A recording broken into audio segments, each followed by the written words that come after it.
Hello aspirants, welcome to जिज्ञासा IAS. उम्मीद है आप सब लोग ठीक होंगे, सेफ होंगे। शुरू करते हैं आज की हमारी lab series learning the art of MCQ problem solving. सबसे पहले देखते हैं कौन कौन से टॉपिक्स आज हम कवर करने वाले हैं।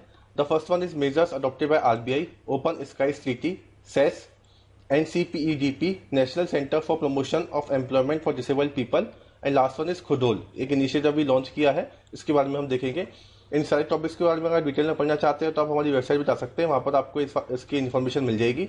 इनसे रिलेटेड एमसीक्यू हम फर्दर इस वीडियो में देखेंगे। तो शुरू करते हैं आज के पहले क्वेश्चन के साथ में। With reference to measures adopted by RBI to strengthen economy, consider the following statement. The time period for import payment against normal imports into India has been extended from 6 months to 12 months. States have allowed to borrow more from Consolidated Sinking Fund, which is being maintained by state government as a buffer for repayment of their liabilities. Okay, the repo rate has been reduced by 40 basis points from 4.4 to 4.0. Which of the given above statement are correct? 1 and 2, 2 and 3, 1 and 3, all of the above. Video को pause करके आप comment section में answer लिख सकते हैं। हम इसका सीधा एक्सप्रेशन देखते हैं। अब देखिए, अभी आरबीआई ने कुछ मेजर्स, काफी सारे मेजर्स लिए हैं ताकि वो इकोनॉमी को वापस से मजबूत पटरी पर ला सके। तो उनमें से ये कुछ मेजर्स ही हैं, तो आपको एनालाइज करना है इनको, ये ठीक है या सही है। देखिए, आप सबसे पहले थर्ड वाले पॉइंट में आएंगे तो ये आज की न्यूज है। अगर आपने अखबार में, न्यूज़पेपर में देखा होगा, द हिंदू में फ्रंट में आया हुआ है कि जो बेसिस पॉइंट है, रेपो रेट है, उसको कम कर दिया गया है 4.4 टू 4.0। ठीक है, तो थर्ड वाला स्टेटमेंट इसमें करेक्ट है। सेकंड पे आते हैं, state have allowed to borrow from consolidated sinking fund. देखिए, कंसोलिडेटेड सिंकिंग फंड क्या होता है? It is also known as guarantee redemption fund, जो कि स्टेट बैंक, स्टेट गवर्नमेंट होती है, वो मेंटेन करती है इसको आरबीआई के साथ में। And it is used as a buffer for repayment of their liabilities. ठीक है, एक बफर की तरह इस्तेमाल किया जाता है कि अगर भविष्य में अगर वो अपनी लाइबिलिटी पे नहीं कर पाएंगी तो यहाँ से पैसा ले लेंगे। तो अभी स्टेट को क्या हुआ है ना, इसमें छूट मिल गई है। आरबीआई ने क्या बोला है कि state have allowed to borrow, उससे वहां से पैसा ले सकती है। They have allowed to borrow money from consolidated sinking fund.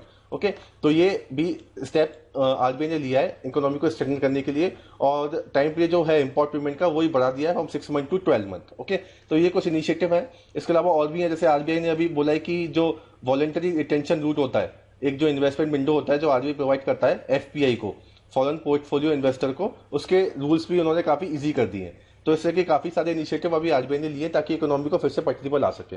तो यहाँ पर ये तीनों ही स्टेटमेंट यहाँ पे जो होंगे वो करेक्ट हो जाएंगे। इसका आंसर हो जाएगा D, all of the above.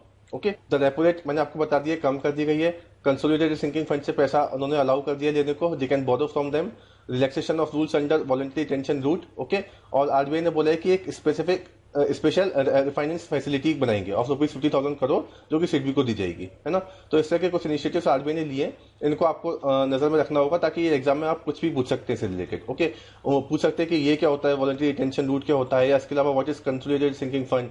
इस तरह का कोई भी क्वेश्चन आ सकता है, तो आप इसको अपनी नॉलेज में रखिएगा कि क्या होता है और इससे रिलेटेड आरबीआई ने क्या स्टेप लिए। सेकंड क्वेश्चन पे आते हैं, consider the following statement about open skies treaty. Okay, Open Skies Treaty is an agreement that allows countries to monitor signatories' armed development by conducting unarmed reconnaissance surveillance flight. Okay, currently 34 states are party to the treaty, including India.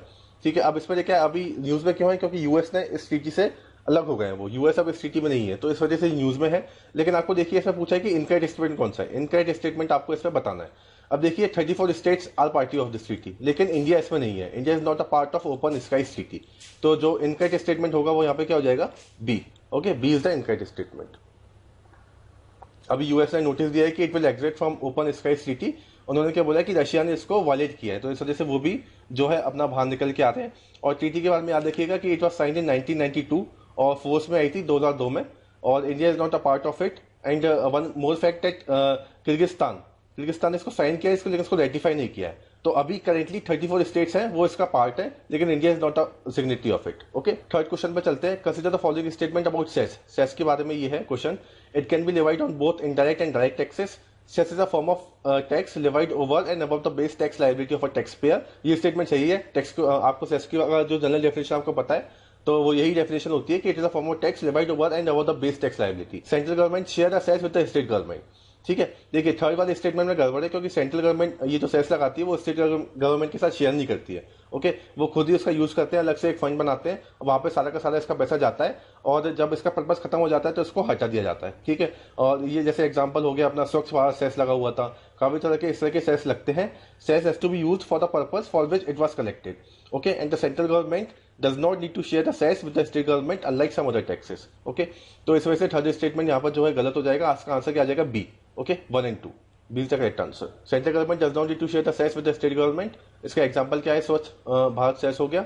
And it is different from such as income tax, GST, excise duty as it is charge over and above the existing tax. Okay, आज के fourth question पे आते हैं हमारे।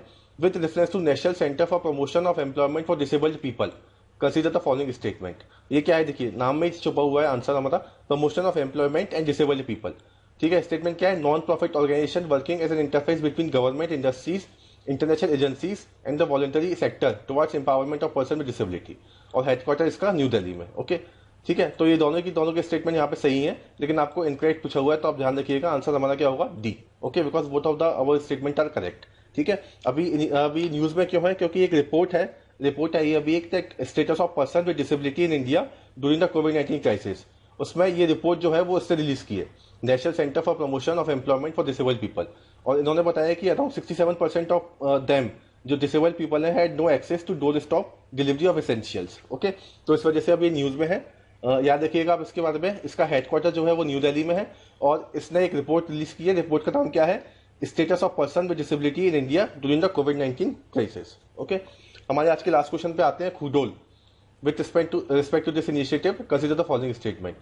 United Nations Secretary General Envoy on Youth has stated Manipur Khudol gift among the top 10 global initiative for an inclusive fight against COVID-19.